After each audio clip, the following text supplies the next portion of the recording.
Hey everybody, welcome to today's video. As always, it is so awesome to see you. Thanks so much for stopping by. Today's video topic is going to be some commentary and some thoughts on my latest song and video release called The Prophet. If you haven't seen it yet, then I'm going to put the link for the music video and also the drum video in the description of this particular video. And I hope that you would take a moment, go watch it, and then come back to this. If you have seen the video before, I want to thank you for your time and energy. I'm grateful for it. Hope you enjoyed it. And if not, it wasn't your cup of tea, that's okay too. I definitely appreciate your support. I started thinking in the planning of this particular video that I might end up breaking this down into a couple of different episodes. I'm not a big fan of really long drawn out YouTube videos, so this particular video is going to focus just kind of on the musical inspiration and the music side of The Prophet. So I have to laugh a little bit here because I went back and I looked at least part of the video I released on April 11th, which was to give a channel update.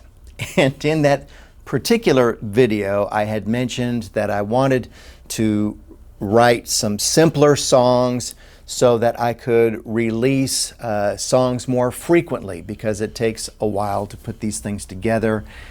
And you know, by the time I had done that video, I had already recorded the synth bass and the drum tracks for this song. And I thought, really naively, I can probably knock this out in a couple weeks. So I don't know what I was thinking. This by far ended up being my most ambitious project to date in all aspects, musically and in recording and in video production. So I 2 weeks? No sir, months later. Now granted, I did have some hiccups along the way, and I'll talk about those as we go forward, but anyways, I thought it was pretty funny that I was thinking back in April, oh, this is only going to take a couple weeks to handle. I first wrote the music and the lyrics for The Prophet back in 2017. And why did I not record it then? Well, I was at a juncture in my life where I had kind of decided that I was going to give up on attempts of singing lead anymore. They've been pretty sparse over the years, and for good reason. I don't have a lead singer's voice. I don't like my voice. I can sing backup fairly well. I've got pretty good pitch, but I just don't have that quality. So I ended up shelving The Prophet among a bunch of other songs that I had written lyrics for as well. So why now? Why come back to it if I wasn't going to sing it, especially so many years later? Well, enter new technology. And this would be by the way of Ace Studio Artificial Intelligence vocals. That's right, the vocals that you hear on The Prophet are 100% AI generated. So why? Well, I didn't want to sing. I didn't want to trouble anybody with this song. And I didn't want to pay anybody to sing this song. And if I'm being honest, when the premise presented itself, I was like, I'm kind of curious about this and to see what it can do. As I mentioned, got quite a few songs with lyrics. Maybe this is the way to go. So I ventured into the AI realm with this. And it was a gamble. It really was a step in faith. I had already been invested and recorded quite a bit of the song by the time I brought the program in. You know, the hope all along though was if that doesn't work, then I will trouble somebody and or pay somebody to make it work, or God forbid, sing it myself. But I don't know. I think it worked out in the end. It definitely had a lot of challenges to it, which I will talk about in the recording part of this episode. But I'm grateful for the experience and being able to work with it a bit. So lyrically, I wanted to touch on the subject of how world empires have fallen because of things like greed and corruption and just a flat out indifference to the poorest members of their society. It's a subject that's pretty important to me, so why not write about it? I was trying to remember where I was musically back in the year 2017, and if memory serves, I was listening to a lot of Gary Newman and his latest release back then, which was called Savage, Songs from a Broken World. And as the title implies, some dark subject matter and also pretty industrial sounding. And I thought that that might fit this particular tune. And so I don't even know how to define industrial music outside of being pretty synth driven. So I've always kind of had that in the background as far as the direction for the song.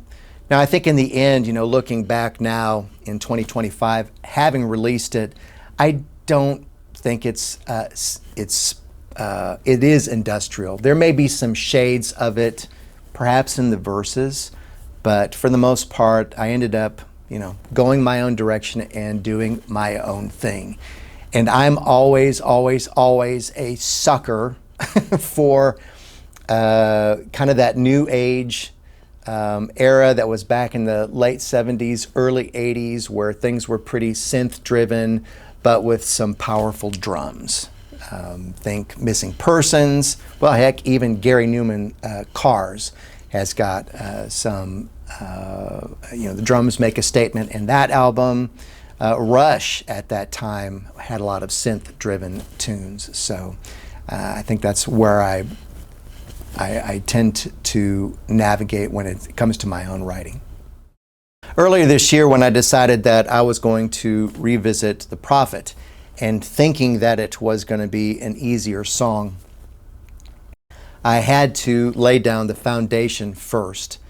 And the way I like to do that when I record is that I'll sit down at the keyboard at my DAW, my computer, and I will kind of, pluck out the sequence for it. So I will actually map out, the intro, the verses, the choruses, bridges, solos, etc. And, it's at that point where I really have to kind of create the song from start to finish. Now, that doesn't necessarily mean that all of the parts that I have there make it in the end draft. It's just intended to be a rough draft to help me to play the drums and to be able to give me something that I can put some emotion to behind the kit. I think if I recall, I definitely had the vocal melody, just the melody, and also a bass synthesizer line. This is kind of funny. I was thinking that, okay, in order to churn out songs quicker, one thing that I could do, kind of a shortcut, is to utilize a bass synth rather than a real bass guitar, because it is much easier just to sit down on a keyboard and hammer out a bass line and have everything just lined up on the grid rather than actually sitting down and playing it. So that's originally where I was going to go with this tune, and then we'll talk more about that down the road. That didn't quite work out. Anyway, so, and then I also included the arpeggiated keyboard parts in all of the choruses. So that was all kind of mapped out, ready to go. Then I ended up doing the drums. Now, I was trying to think of what to put to this particular song, and I have been toying with the idea for years now of revisiting a couple of drum parts from my old 90s band Babel Zoo. This was my first original band. I'm going to post a link for anybody who is interested, if you haven't seen it yet, kind of talking a little bit about the history of that. But there were a couple of parts from 2 songs, at least, that I really miss and I enjoy playing. And I thought, dude, these are your parts. You created them. Put them to whatever you want. And so I did. For you 1 or 2 Babel Zooers out there who even know what I'm talking about, I took the verse part from Can You Feel It? And that ended up becoming the verse part for The Prophet. And the chorus of Be All Right ended up being, coming through at least in the 2nd and the 3rd chorus of The Prophet. The choruses in this song, I kind of escalated each time on the drums, and come to think about it, I did that with the verses as well. But you can definitely hear those 2 songs if you happen to have that recording. And as I pointed out in the making of the Babel Zoo video, you can probably go to eBay and find our CDs there. All right, regarding the guitar parts. I love guitar, and I hate guitar at the same time. Guitar was actually my first instrument before I played drums. And one of the reasons that I gave it up is because it was more difficult for me, and it hurt my fingers. A lot of people give up for that reason. But man, if I had stuck with it back then, I started playing guitar about the same time that I started playing drums. Now, I love this. This is me. But, I always kind of wonder, how would I sound on guitar if I had, played it all these years? Anyway, boy, talk about an old man rabbit hole. This is to say that, some years ago, I picked guitar back up again and really started to play it casually. It's only now that I've really kind of jumped into it seriously, and I'm working on it. And, I can see some progress. It's one thing just to sit behind a guitar and play. It's another thing altogether to sit behind in a recording studio and to record guitar parts, because there are so many variables. Intonation, playing in tune, playing in rhythm, no extraneous sounds.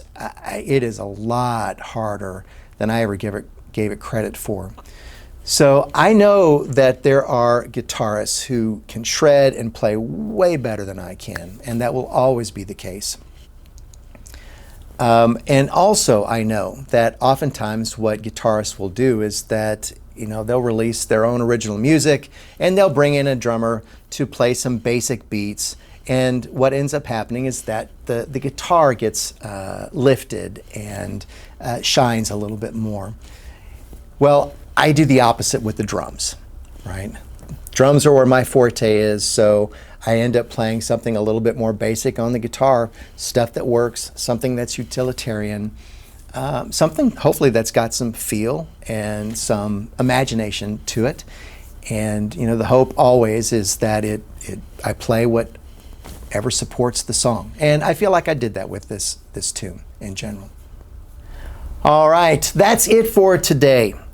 Next video, I will address things like the recording production and also the video production, the challenges, the celebrations, and all.